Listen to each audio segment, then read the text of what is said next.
Hello, namaste, vanakkam. Thank you all for your time to be here this afternoon. My name is Atul Barman.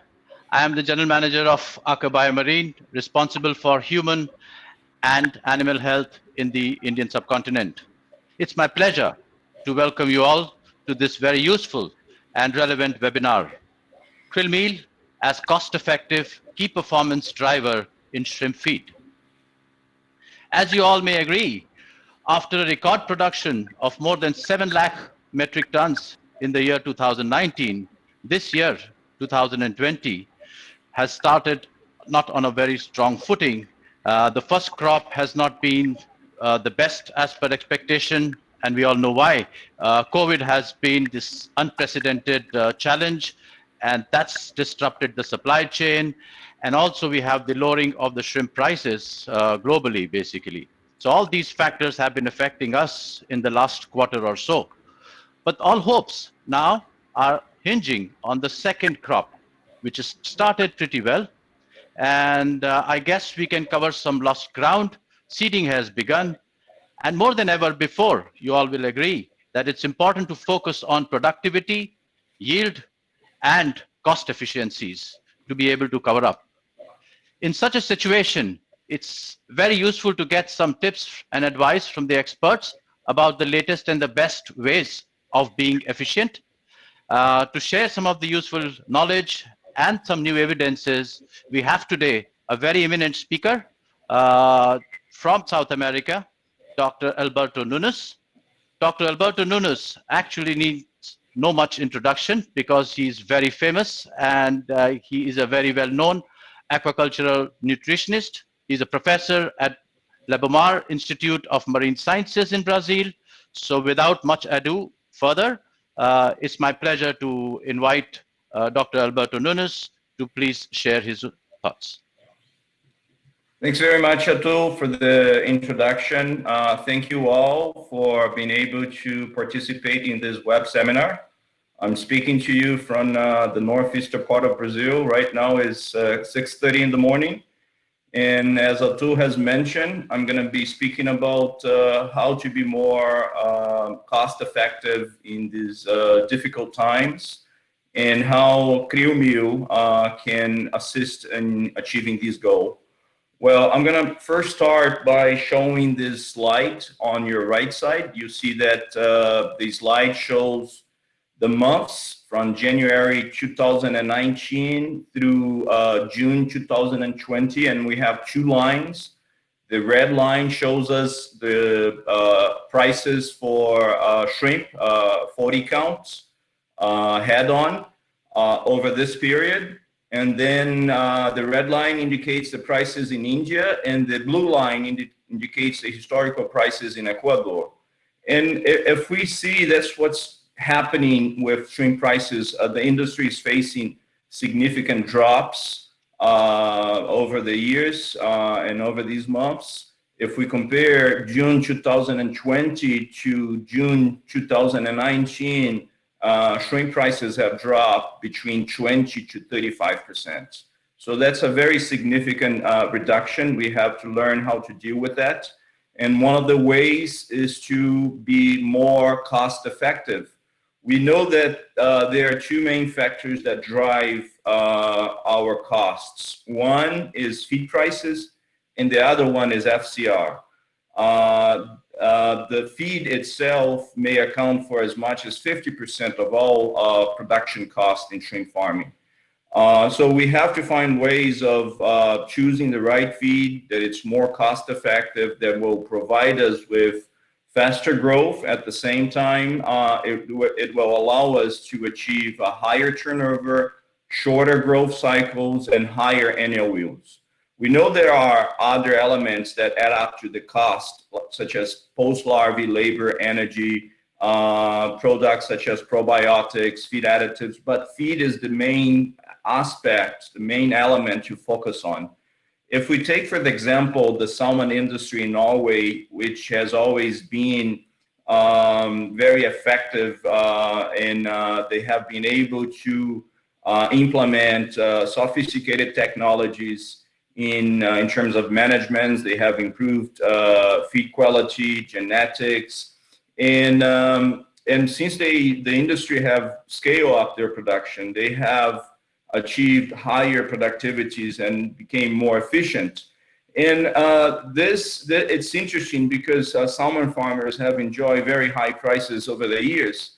But if you look at this graph that I took out from a paper that was recently published in December 2019, the authors have reported that costs have very much increased, such as wages, feed costs, other costs related to pharmaceuticals to control sea lice, and that have made the industry quite concerned, because although they have enjoyed high prices, their costs have also increased, reducing their profitability. So what are we doing in shrimp farming? I'll give you an example of a few examples of what the industry does here in Latin America. As you know, we have three major producers in Latin America. We have Ecuador, which harvested around 600,000 metric tons last year. We have Mexico with something above 100,000 metric tons, and we have Brazil with a harvest of around 80,000 metric tons. And the industry here is basically semi-intensive with stocking densities lower than in India. The average, I'd say, is between 10 to 20 shrimp per square meter. And the first response that farmers give when they have lower prices is to reduce stocking density. So if we take, for example, Ecuador, they would reduce the stocking density from 18, 20 animals per square meter down to 8, 10 animals per square meter. But what is interesting to say is that they have been able, despite reducing the stocking densities, they have been able to achieve higher yields. So how is that possible? Basically, they are achieving a higher turnover. They have more crops per year. And so one of the ways to do that they have been able to is to use two-phase culture systems. So once farmers receive the post larvae in the farm, what is usually done is to stock the post larvae directly in earthen ponds. But most farmers are now doing a two-phase in which the post larvae at arrival to the farm go to these nursery systems. And these can be either these nursery tanks that you can see in the photo, which they call raceway systems. And larvae is stocked at very high stocking densities between 2,000 to 5,000 animals per cubic meter. And they may be farmed in this system for up to 30 days. At harvest, animals may have a body weight ranging between 250 milligrams up to 1 gram body weight. So after that, they will stock the shrimp in the earthen ponds. By doing so, they are able to reduce the growth cycle at least 3 weeks, meaning that they are able to achieve higher yields, higher annual yields.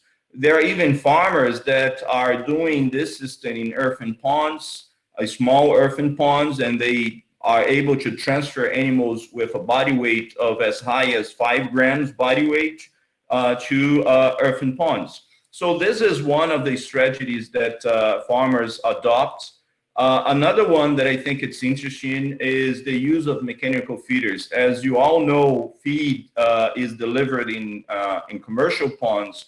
This process is quite labor intensive.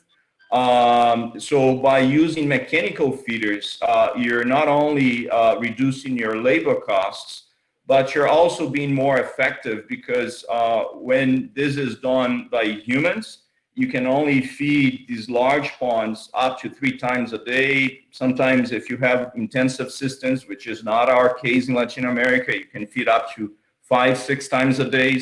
But a mechanical feeder like this will feed up to 250 times a day. So feed will stay, you're delivering small amounts of feed into the pond, meaning that there is less feed wastage, there is less leaching of nutrients in the water, And farmers are able to achieve faster growth rates. And what's most important, they really improve their FCRs by the use of mechanical feeders. Professor, talking about the FCR, what are the other key factors for proper uptake of feed by the animal? All right, that's a very good question, Atu. I mean, if I heard you right, I mean, one of the aspects that that when you start using mechanical feeders or even feeding by hand is attractability. I mean, just look at a commercial pond is a huge. I mean, these ponds, a small shrimp pond is 1 hectare in size. I mean, but here in Latin America, it's very common ponds. The average size, I say, is 5 hectares, 50,000 square meter. So basically, you need a feed that has good attractants. So shrimp will be able to move from one side of the pond or a distance of 400, 500 meters distant to where the feed is located, because these mechanical feeders are not able to spread the feed at a very large distance. So animals are required to move towards the feed source, and attractants, and that's what I'm going to be speaking about in a little while. Attractants play a very important role in being able to reduce the FCRs. But I'd like to show you this slide, which I think some people will relate to. I know as I told you in the beginning, feed is a major cost factor. How are we able to reduce feed costs? Well, within the feed, there's one ingredient that plays a key part in feed prices, and that is fish meal. We know that fish meal is prices will continue to rise. There are issues related to quality. It's very difficult to predict the quality of fish meal these days, especially fish meal made from byproducts. But this is results from a study that we carried out in the lab, where we have challenged the fish meal levels from 25%. So there was our control feed contained 25% anchovy meal, which is considered good quality fish meal. And then we started drop the inclusion down to 20, 15, 10, and 5%. And we replaced fish meal by soybean meal.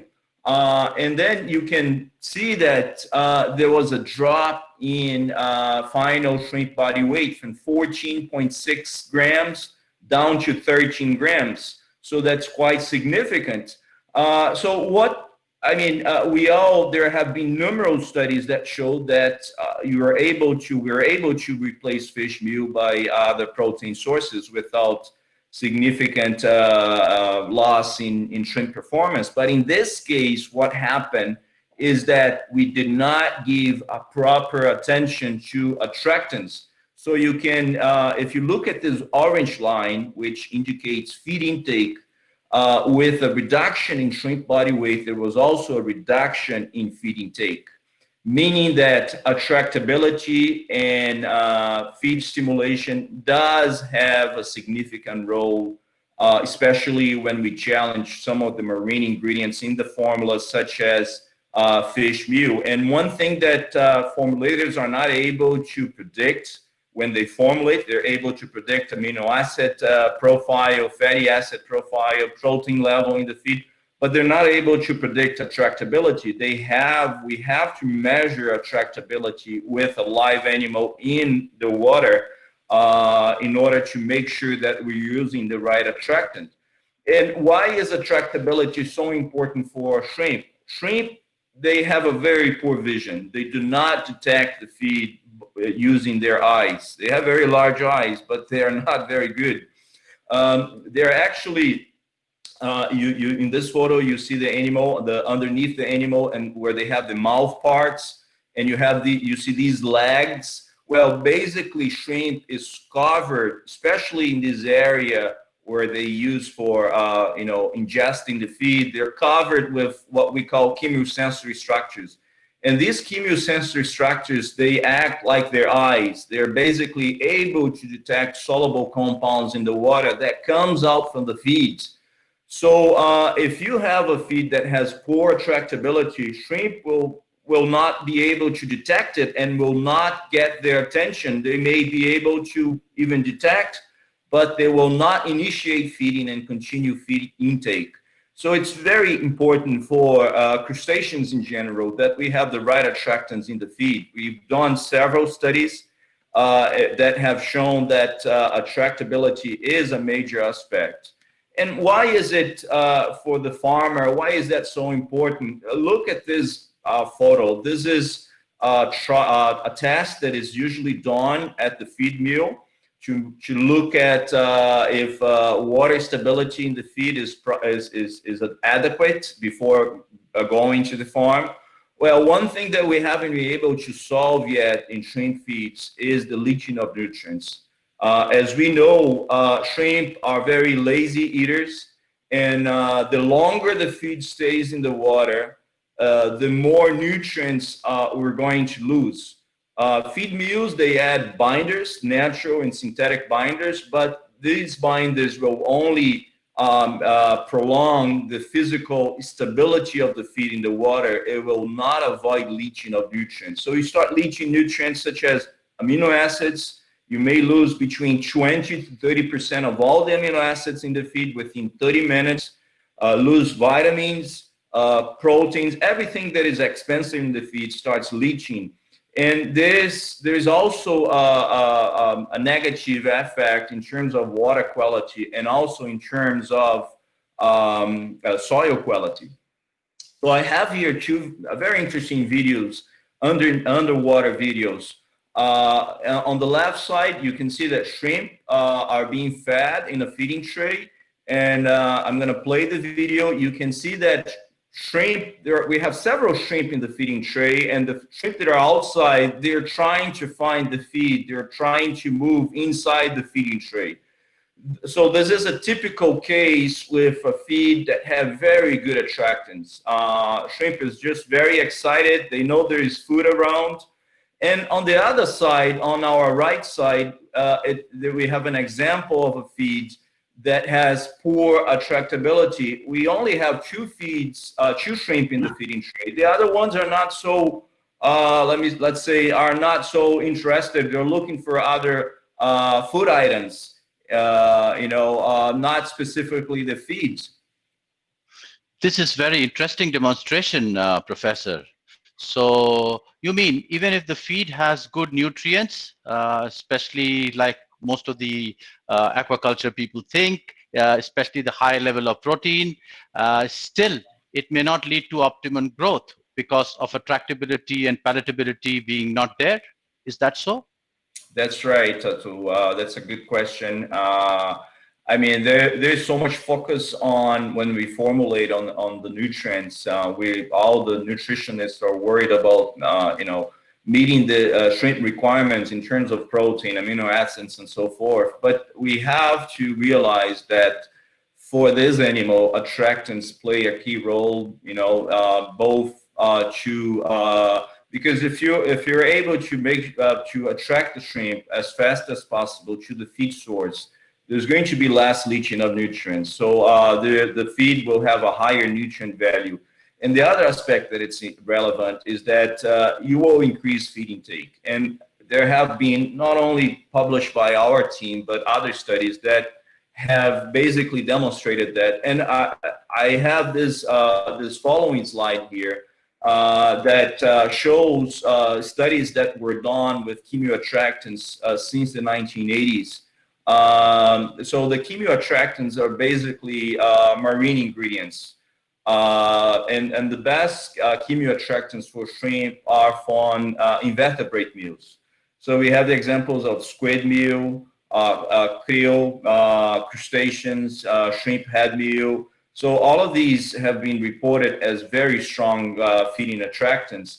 And one thing that is very interesting is that some of these feeding attractants, particularly krill meal, are also able to enhance shrimp growth, even at very low levels. Some of the studies that we've carried out and some studies that were carried out in the US, in Asia, with Vaname and other species have shown that by adding krill meal into the diet, we're able to not only improve feed intake and attractability, but also growth. And these are studies that I can share with you. They're all available online. But the question that we have, how much krill meal should I add into my diet in order to have this response? Well, we've published studies. One of the studies that we've done, which was published in 2017, we formulated a diet that was completely plant-based. So all the proteins were from plant ingredients. We had no marine ingredients, no animal proteins at all. And we started adding small amounts of krill meal, 0.5%, 1%, 2%, and 3%. And that's what you see in this graph. So this green column shows us that at 2% inclusion level of krill meal, we already have a significant response in terms of growth. So I'd say that a minimum of 2%, even with a diet with no marine ingredient, there's going to be an improved response in growth and also obviously in feed intake. But we know there are several. Okay, sorry. That was very, very interesting, actually. So very, very low inclusion rates of even 2% can bring up good growth rate is very promising to see. Yeah, but one thing too that it's more relevant is that we know there are several chemoattractants available in the market, and people will just add different attractants. Even they may even add at high levels, which is not really necessary. And I had the opportunity to travel to India about 2 years ago. Yes. And nice. yeah, and in India, I always wanted to do this study because it was only carried out with monodon in Australia. I was able to collect different chemoattractants available in India. I collected dry shrimp head meal, squid liver meal, krill meal. I collected all these different chemoattractants that the industry was using, and I had some here in Brazil. I used sardine hydrolysate, salmon meal as a positive control, and soy protein concentrate. So we carried out this study to evaluate which feed attractant was most effective in terms of feed preference, but also in terms of growth performance. And this is I'm showing here, this study was published last year, and I'm showing you here the data that I find most relevant, which is the final shrimp body weight. You can see this orange line is shrimp that had been fed with krill meal. Shrimp were fed with and we included each one of the attractants at 3%, except the shrimp hydrolysate, the sardine hydrolysate that was included at 5% because it was a liquid product. So shrimp were fed basically the same diet except in regards to the attractant. So the final body weight of shrimp that had been fed with 3% krill meal was significantly higher compared to any other feed attractants. But there is more interesting data. If you compare the data with squid meal, which is the blue line, and if you compare that with the fish meal, it's the same. So why should I add squid, which is much more expensive than fish meal, if I can have fish meal at a lower price? More interesting is the response that we got for the other attractants, such as squid meal, shrimp head meal, squid liver meal. They provided the same growth response as the soy protein concentrate, our negative control. And the sardine hydrolysate had the worst performance. So we have to be very careful on what feed attractants we're adding to the diet, to our feeds, and because that can be costly and may not be very effective. This is a very relevant information that you shared with us, Professor. Thank you very much for that. But like you said, the other important part is with regard to the cost. So I am sure you may have looked at the cost of the formula with the inclusion of, as you say, small inclusion of 2 or 3% of krill meat. What happens to the formula? I mean, with the Yeah, cost? that's what I want to get to in this following slide or two. But the thing is, when you add krill meal, you're able to reduce your cost not only because it supplies key nutrients, amino acids, fatty acids, which are essential to shrimp, but you're also able to challenge some very costly ingredients without the burden of losing performance. I'm going to give you an example here of a diet, and we know that recipes are very country related. Each one have ingredients, different ingredients available. I'm giving you an example of a shrimp feed commercial formula, and these are the ingredients available here in Brazil. You see here on this left table, you see the list of protein sources: soybean meal, wet flour, poultry meal, their protein content, their total fats, and their prices.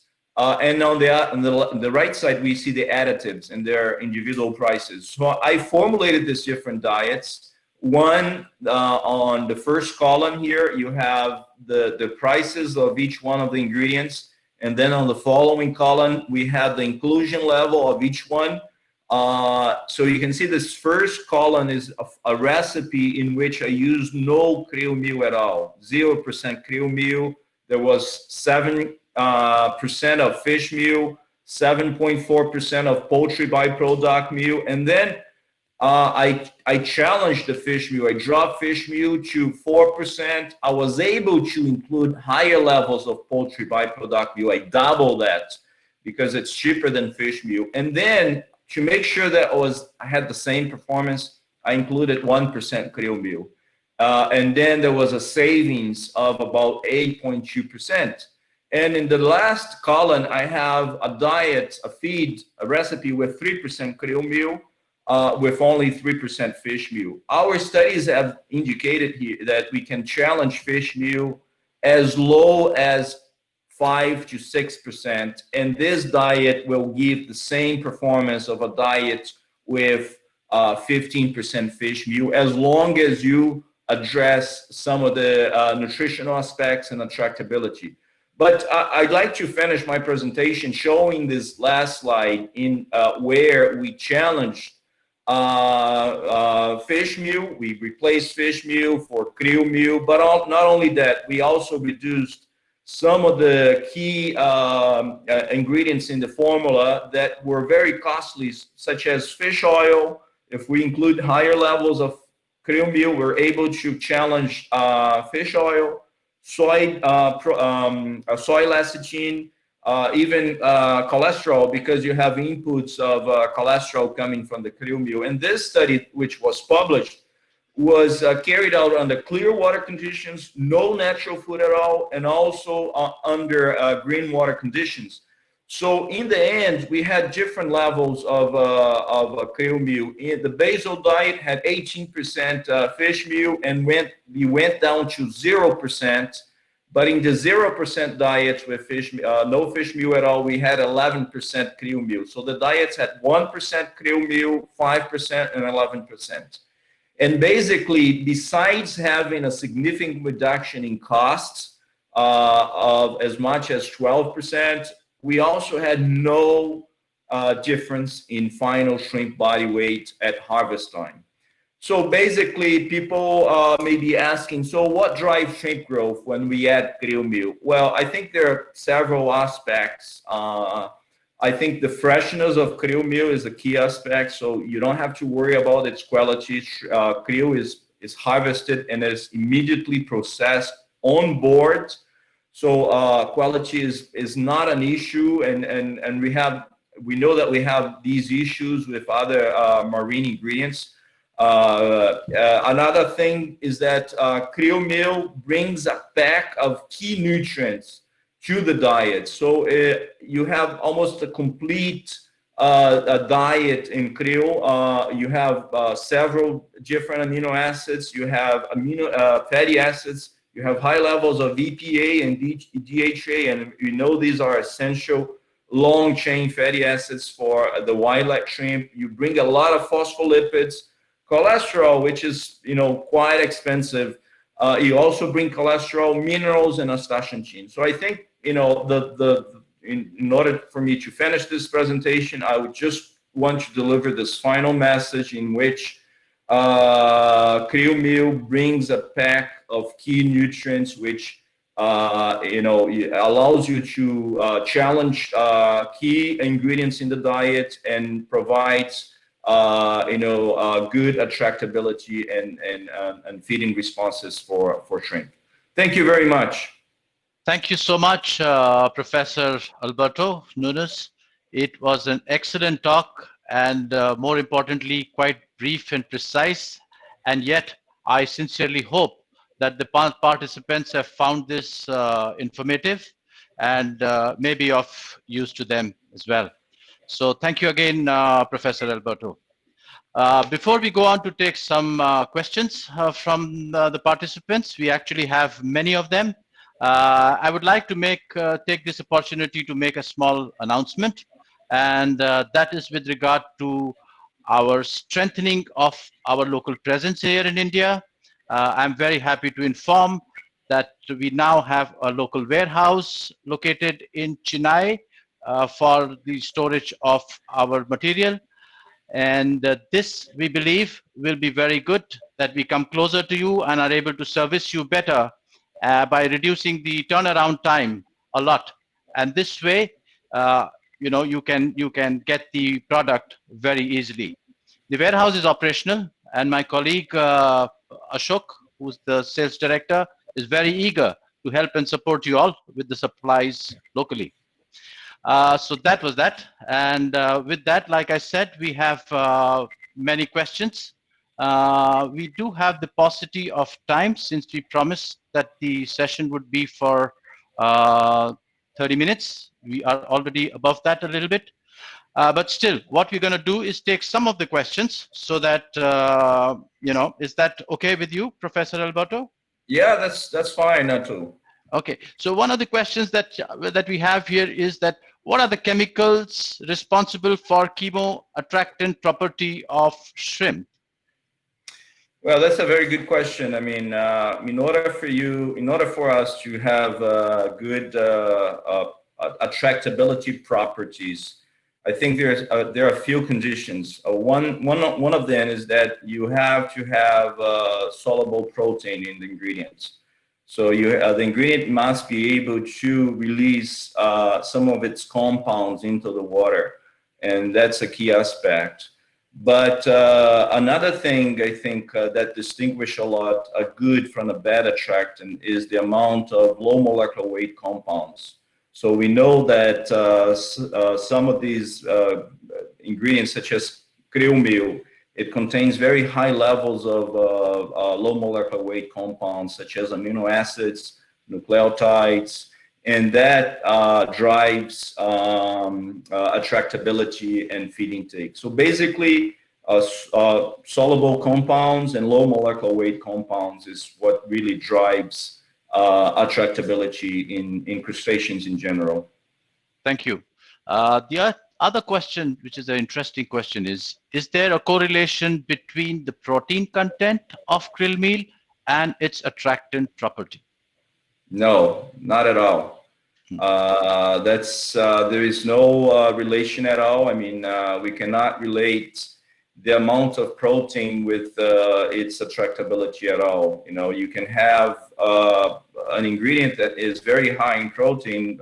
For example, if we look at blood meal is a terrible attractant for shrimp, and some of the animal byproducts, they don't function as good attractants at all, and they all have very high protein levels. So I would not associate the amount of protein in krill with its attractability properties. You can have, lower protein levels or higher protein levels that will not make any difference. I think what makes the difference is the amount of low molecular weight compounds present in the ingredients.